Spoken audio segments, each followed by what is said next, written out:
A good Erev Shabbos, everyone. Erev Shabbos. Parshas Terumah,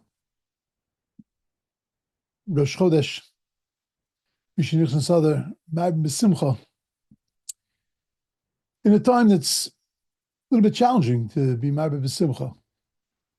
A lot of difficult things going on around.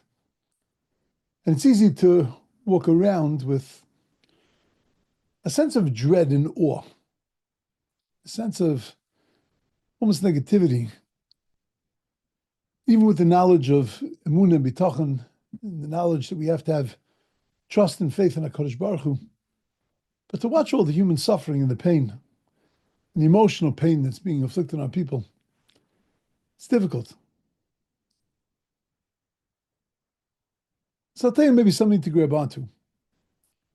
Gemara asks a crazy question. I've mentioned this many, many times before. I think I say this probably every year in some different context because it's so profound and powerful to me. But the Gemara asks the question of Haman in the Torah Minayin. Where do we know that Haman is from the Torah? Where do we see a reference to Haman in the Torah? I always joke around and I say that if you find Haman in your Torah, then you have a falsified copy of the Torah. Haman's not in the Torah. Haman was way after the writing of the Torah. So you have to wonder what the Gemara's question is. Haman in the Torah Minayin. Where's Haman in the Torah? It's not in the Torah.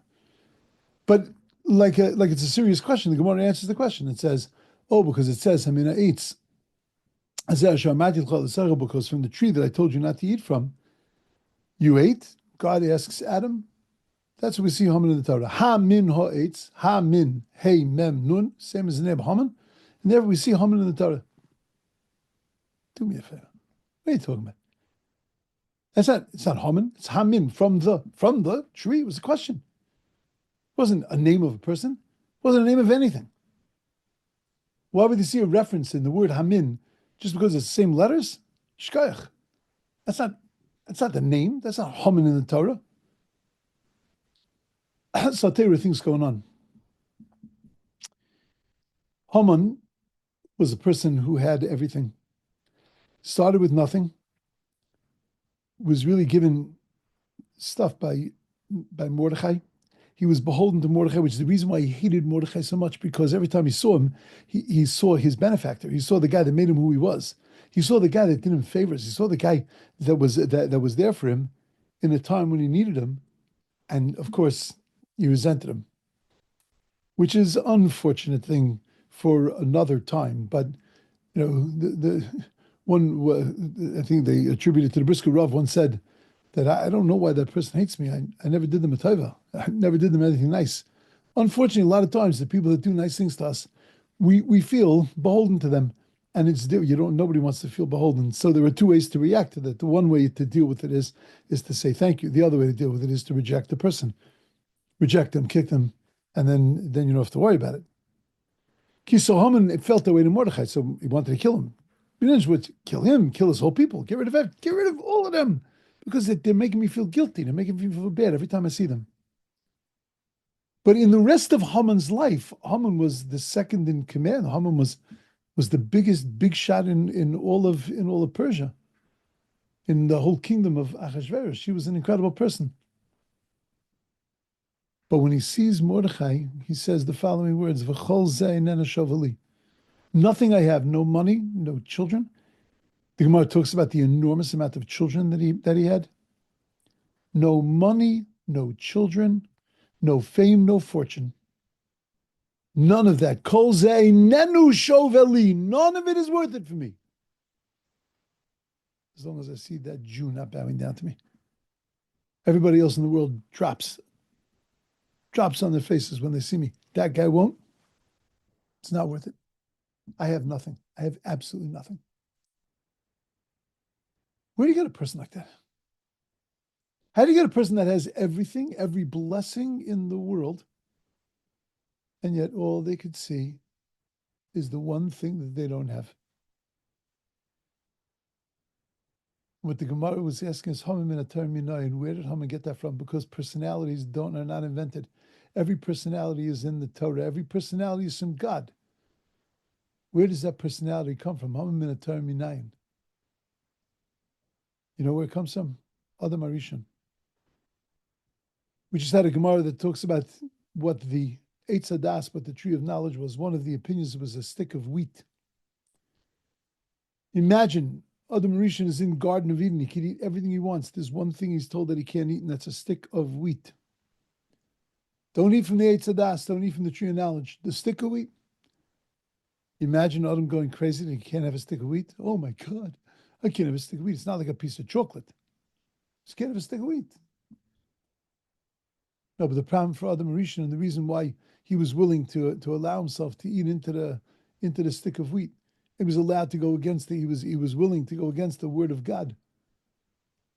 The reason why he was plagued with his tivus, with his desires, was all because he was focusing on not what he had, but what he didn't have. He had everything.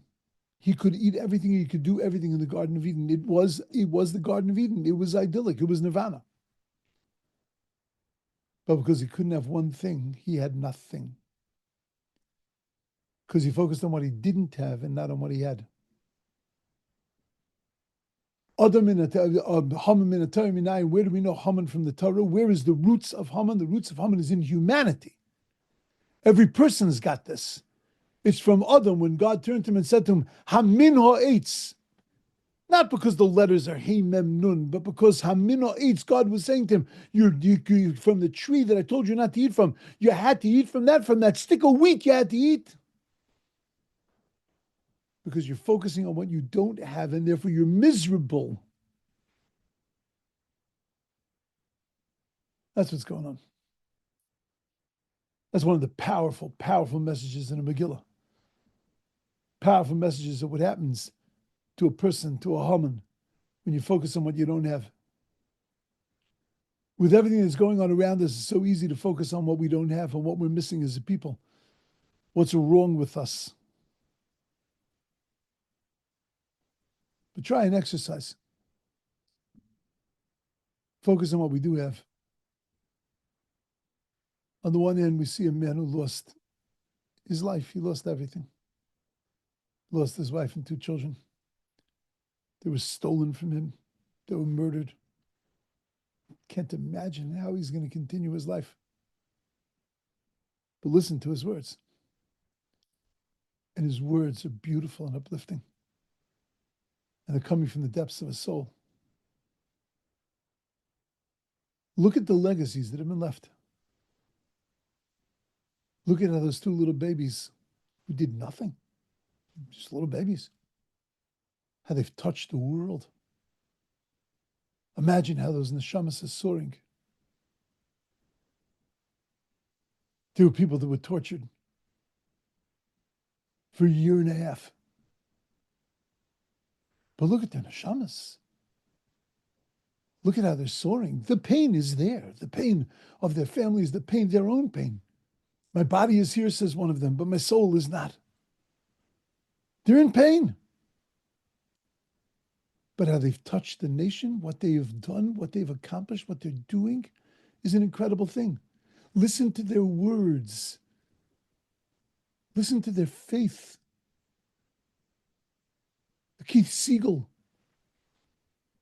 who heard some crazy program while he was in captivity, and he heard a bracha being made, and that's what he grabbed onto, and that's what he held. That was his life raft, that he made it through. This is uplifting. It doesn't take away the pain. It doesn't take away the horror. But at least I'm not focusing on the negative. I'm looking at this and saying, how do we take this and package this and bring this forward? And make our nation walk forward, make us climb, make us soar. I'm getting into this. I'm looking into this. Somebody asked me recently if I think about the hostages, if I think about what's going on. It's not a second that goes by that the one side of me is broken in pain. But the other side of me is uplifted and inspired by seeing such incredible people.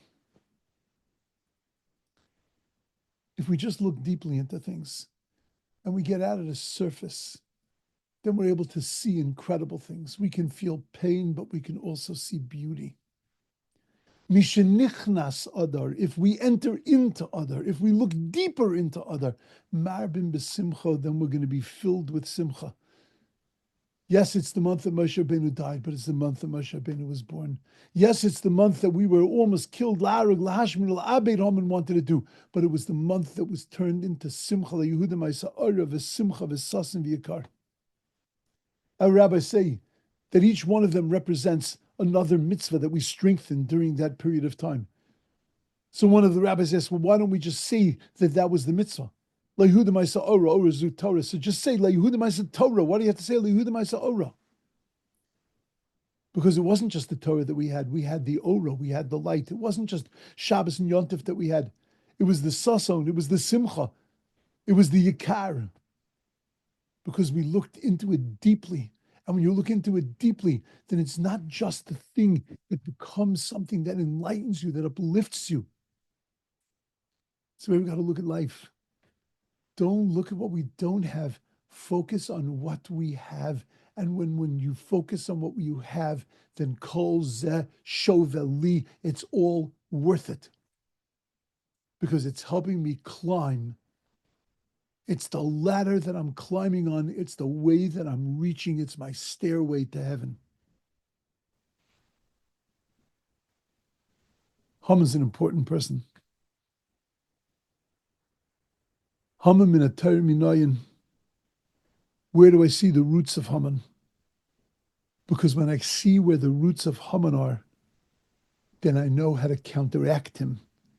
And I know how to machet timche zecher amalek, how to get rid of that from inside of me and to wipe it out and obliterate it. La regula hashminula abed, any vestige or trace of that kind of existence. And learn how to focus on that which is awesome and amazing, the light inside of the darkness. And that's what Purim is. That's what this month is. Open your eyes, Mishenichnas Adar, Marbin Besimcha. You'll just be filled with nothing more than joy. May we see that as individuals, and may we see that as a nation. May we know nechama, may we know comfort, may we know joy, and may we know happiness.